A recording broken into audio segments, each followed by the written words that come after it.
Hello and a very warm welcome. Nick Jones here from Alpha Dog Behaviour.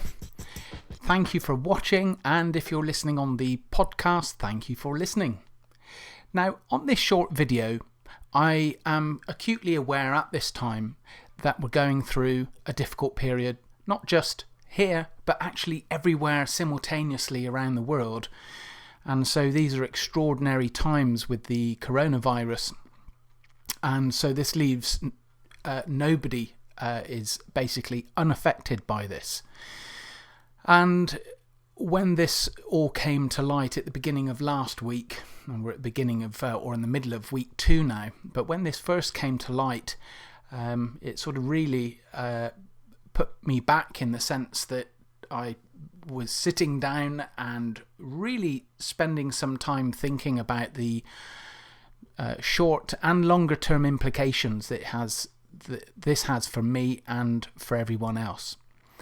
And of course, whilst I have a very keen interest in people and the welfare of people, because actually, as you might imagine, my job as a dog behaviour consultant is, the person or the being that I'm speaking to for those 2, 3, maybe more hours is a human, not a dog.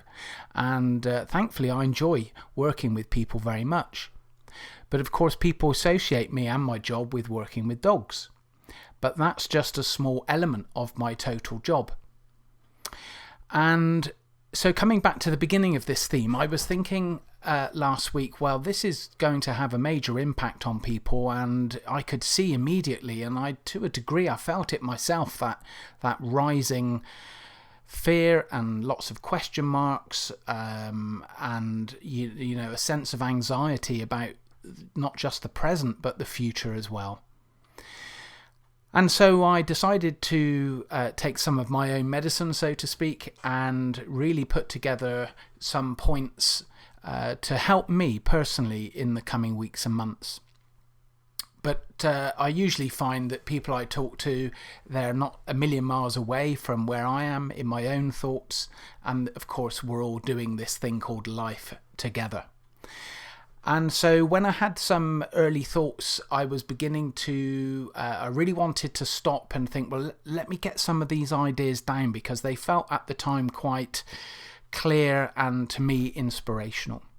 So what I have done here is put together 13 points, and I'd like to go through with you. I'd like to go through these with you one by one here. So, as I say, these notes are mine, and since I've written them out originally, I've padded them out a little so they're a bit more clear, but hopefully you get the idea of where I'm coming from.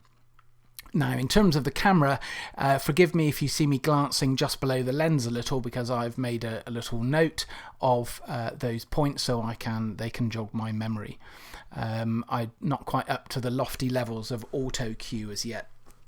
And by the way, the hat is because, well, you should see my hair. Well, you don't want to see it. It's gone a few weeks now without a decent cut, and the easiest way to manage it at the moment is get a hat on and off we go. Anyway, let's look at these points together. Number 1, to be happy. I believe that actually we're here to be happy, and that we're not intended to suffer unduly or to be unhappy about the circumstances in our lives.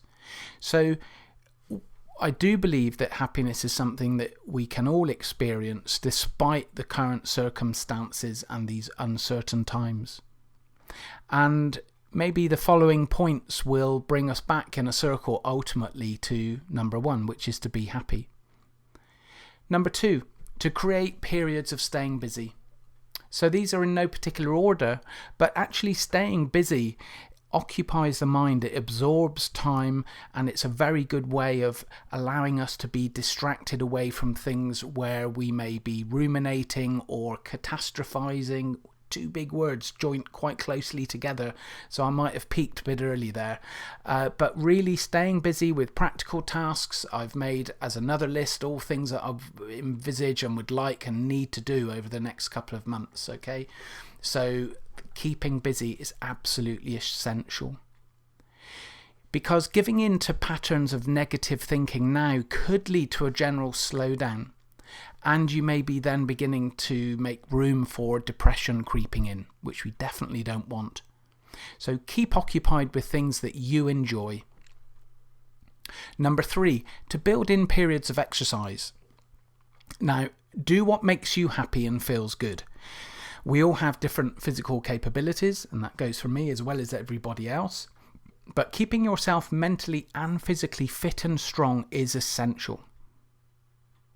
So whether you're doing anything from a walk or a power walk or a jog or a run or some sprinting or some lifting heavy weights or some cycling, it doesn't matter. It could simply be, if you're older, sitting down and moving your arms and legs, literally, so that you're bringing in circulation, maybe lifting a book above your head, or extending your legs, anything to keep yourself moving and to stop the couch from taking over, or the sofa, as we call it here in the UK. Number 4, to build in periods of mindful relaxation. Do what makes you happy. A daily relaxation or meditation practice can greatly reduce stress and create a sense of calm perspective. Stress attacks the immune system, so be proactive about managing stress. There are, for example, lots of good apps online that walk you through, talk you through the process of relaxing, finding some stillness, and then coming back into reality. And so you can carry that stillness and that relaxed state with you throughout the rest of the day. Or if you prefer, you can do that at the end of the day. Keywords you might like to look for for apps is mindfulness. That's become extremely popular. I used an app to get me going a few years ago. From memory, it's slipping my mind, but I think it's simply called Mind. Very good. It's just an orange circle, which is really nice. I like that app very much. And once you get a feel for it, you can then go solo. Number 5, build in times for simply doing nothing.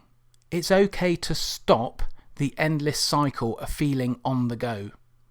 Now, this stoppage has been enforced upon us all. I know and realise that some of you are still continuing to work from home and to be quite busy. But at least now you do have the opportunity to stop without people checking over your shoulder constantly what you're doing and micromanaging all of your time. So don't hesitate to stop for sensible, usually short periods, and simply do nothing. Maybe grab a cup of tea, sit in the garden, or look out the window. Maybe take some time to appreciate the little things that are going on around us. And that can make a really big difference. Number 6, to build in periods of creativity.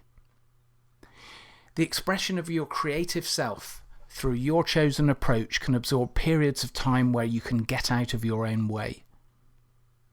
But I believe that, actually we're all creative in our own right, but what we do to create something can again vary, a bit like exercise. Some people prefer to do this, others prefer to do that, and that's the same with creativity. So I think we associate creativity often with being an artist or producing something of a three-dimensional nature that we see as creativity. But actually I see creating podcasts or films for YouTube, writing. These are all excellent forms of creativity, and taking time to do that can be extremely helpful. Number 7, to build in time with loved ones. Now, we are, of course, placed, many of us, into this lockdown situation, and so some of us may well have an opportunity to connect with loved ones or even reconnect as a result of this time together. So try to make the best of that, and so that we are not forgetting that we're emotional creatures as much as practical ones, and that is an essential part. When we have connections with others, it greatly helps stave off things such as depression or loneliness. Okay, so remaining connected is essential, even if you're doing that by the phone or some mobile app, so that you can remain connected. Highly important. Here's an interesting one for you, but this relates to me. So number 8, take time to savour good food. I used to cook all of the time and really enjoyed it.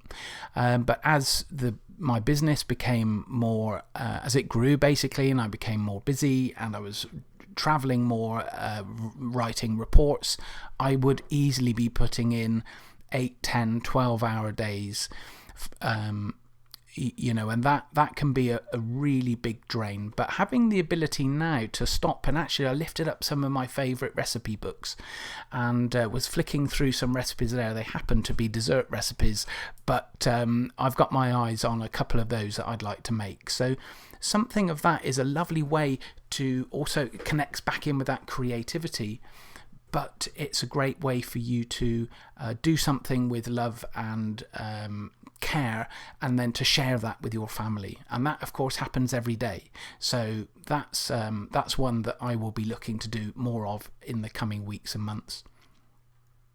Number 9, take time to be in the present.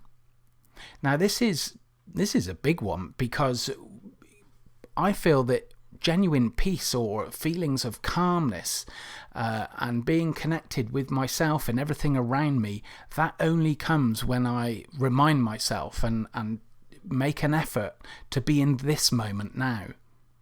Because, I'm sure this is coming across as a bit of a hippie line, but I genuinely believe this. We only have now, as you're watching or listening to this now, this moment is all you have. And if we can carry that moment with us, then we're not in the past where we could be feeling, or rather having feelings of regret or remorse. And at this time, if we go too far into the future, then again we may begin to worry about possible outcomes. Okay, I'm going to touch on the media a bit later, but when we look at a lot of the media that's being offered to us at the moment, it's giving us worst case scenarios, and we're not hearing a great deal about best case scenarios, but everything is dramatic. So being in the present is the best place for you to be. Number 10. Take stock of your next steps.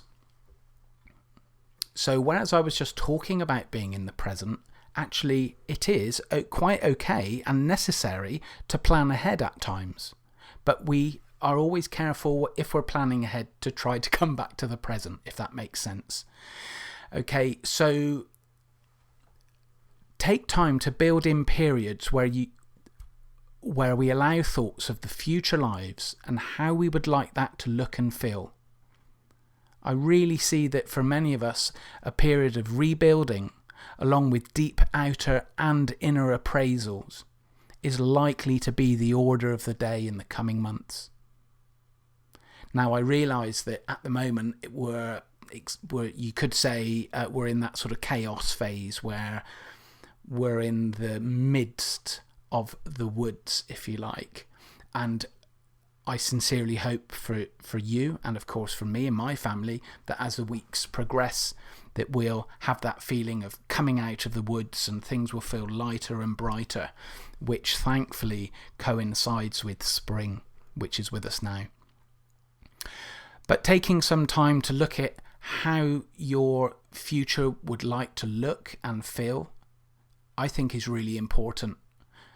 Speaking for myself, I know over the last 10, 20 years, I've paid a lot of time and thought on how my future would look. Now, putting coronavirus to one side, where I'm in that future now.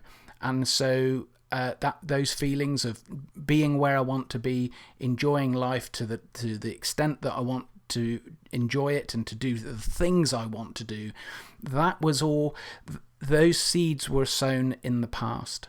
Okay, so that's, I think I can really see us a lot of us going through a period of some fresh seed sowing. So, take some time to do that, and for you to see in a positive light, of course, how you would like that to be. Number 11, take time to express gratitude. That is so well worn out, isn't it? Be grateful, gratitude. But actually, it's really true, and that's why it's so popular. So building in periods where we're expressing gratitude, even within our own mind, for the things that we have, is, I think, really important, because it allows us to think about the simple things and the free things in life that give us some joy. Number 12, moderate your exposure to the media.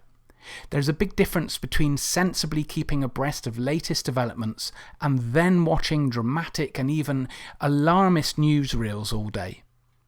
As I was saying earlier, this idea about worst case scenarios and seeing all the graphs go up as as a situation unfolds, it causes a lot of anxiety. I know it does for me. So I turn it off, and I go and do one of the above things that we've discussed so far today. So turning the media off doesn't mean you don't care. It's simply you choosing to think about what you are going to focus upon instead. Okay. Number 13, take care of yourself, and then you can look after others, because we are all in this together. But you can only look after other people if you're taking time to look after yourself. And that's why I've put this list together, and I genuinely hope it helps you. Now, I'm somewhat aware that there's no dog content in here, but actually, again, it goes for that as well, because if you're in a good place, you can look after your dogs well. So I hope you like this list, and if you have any thoughts or comments, please be sure to comment. As always, if you could like and share, I would be extremely grateful. Until next time, folks, thanks for tuning in, and goodbye.